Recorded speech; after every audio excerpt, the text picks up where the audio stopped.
Most people don't realize this, but the reason they're afraid to say no is not because they're weak, but it's because every time you try to set a boundary, your whole nervous system reacts as if you're about to lose love.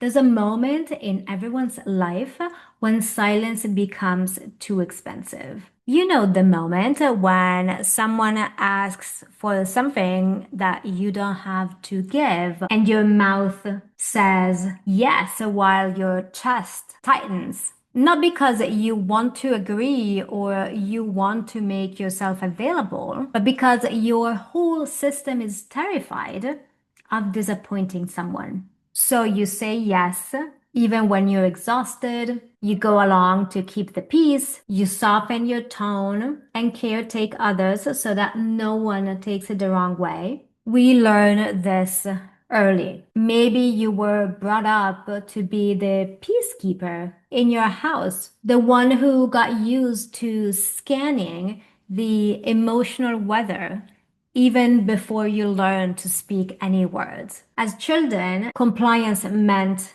safety and silence meant approval. Those are necessary things that we need as children. But the problem is that we carry those survival strategies into adulthood, even when they cost us not just our self-respect, but also our emotional and physical health. And now, what happens to many of us as adults is that when someone simply frowns or hesitates, your body reacts like you're 8 years old again, scrambling to restore harmony, thinking that you did something wrong. And the truth is that the body keeps a chronology the mind cannot negotiate with.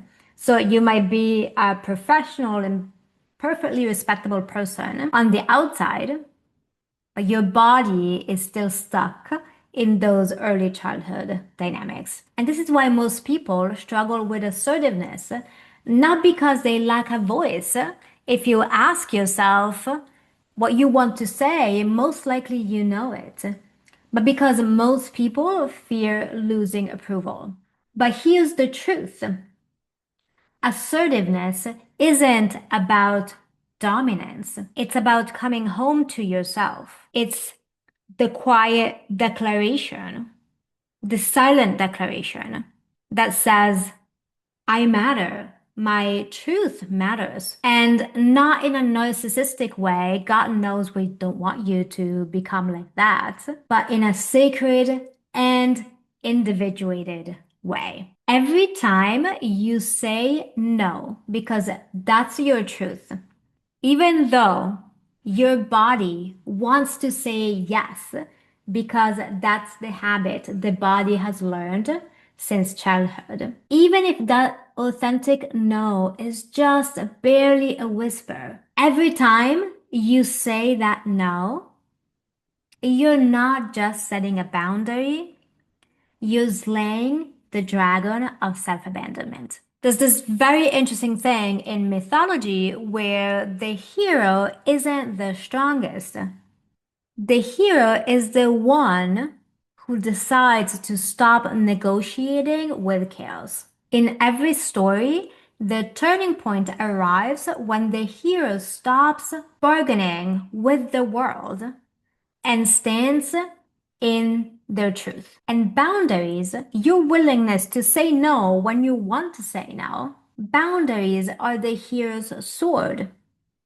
And truth is your shield, is the thing that ultimately protects you. And integrity is the hero's journey. It's the sacred path of initiation when you have the courage to live by your true values without giving away your energy. Every act of truth on the path of integrity strengthens your inner kingdom. Every lie weakens it. That's also why many people struggle with chronic illness, especially women. They've been giving away their energy for millennia to people, situations, circumstances that didn't deserve it. Every lie that you continue to say, Every yes that you say when you mean no weakens your inner kingdom, weakens the path of integrity, and carries you away from your own heroic story. While when you speak truths that you've been swallowing for years, your life magically, this is like the fairy dust of fairy tales, your life reorganizes itself around who you really are. So, how do we begin being more assertive without feeling incredible guilt, without feeling that we're abandoning people or leaving them behind? We need to remember that the hero's first task is not to engage with the world. It's not to battle the world. It's not even to enter battle. The hero's first task is to know their own name, to individuate, to become aware of their own sense of self and where they begin and the world ends. The hero's first task is to ask, who am I? What do I truly value? What matters to me beyond approval? When we get clear on those things, we begin to create an inner compass that tells us how we need to behave in every single situation. This is exactly what it's meant in the Bible by in the beginning was the Word. The beginning of the cosmos was an act of creation based on logos, that is to say, truth, clarity, order, and integrity. Now, of course, to get clear on your sense of self, that's a big task. The good news is that you don't need a grand revelation. You can simply start with something very small, even inconsequential. For instance, whether you prefer broccoli or cauliflower, whether you want to go out for dinner or stay home. Every tiny decision is a moment to stand in your truth. And again, your truth has to include you first and foremost, instead of making yourself available to others. And again, what matters isn't the content of your decision or your truth. What matters is that you get into the habit of sourcing truth from within. So again, the point isn't the broccoli or the cauliflower. The point is to begin consulting yourself. And the point is holding yourself in high regard, again, not in a narcissistic way, but because you are a child of God. And you're allowed to make yourself available when you fully have the energy to commit to that and to withdraw your energy if you need to tend to yourself. And here's another way to find your truth, a simple way. Find something in your life that you know to be true. For instance, let's pick an easy one that is that you love your children to bits, or that you have a natural talent for playing tennis, or that you really enjoy playing tennis even if you're not that good at it. And feel how that truth lives in your body. Become a detective of that feeling so that you can trace it in everything that's true and real to you. That becomes your inner compass, the beginning of your own logos. That is to say, the ordering principle of life. And again, once you know that sensation, let's say that you really love playing tennis, you can trace it in every aspect of your life. And you can identify when you're out of alignment to that sensation. Now, here comes the fun part, because once you've found the truth about who you are, what you value, what you like, what feels true to you, you need to actually communicate it to others. And that's when the guilt and the shame and the potential for self-abandonment really come in. And here's where the real problems begin, because until you're like, okay, let me get clear on my truth and it remains an internal thing, that's all relatively easy. There's a sacrifice you need to make for choosing truth over self-abandonment. Again, we're not talking about easy choices. This is the hero's path. And not everyone is built for it, quite honestly. Because once you speak your truth, rest assured, people will push back. They'll keep insisting that Their way is the best way. They'll say that you've changed. They'll even call you selfish and ungrateful. And this absolutely will happen. It's not a question of if, it's a question of when, which is great news because you can prepare for it. When I left academia, my prestigious, safe, respectable identity, in order to follow my calling, I was met with outrage. And the funny thing is that I wasn't even particularly assertive.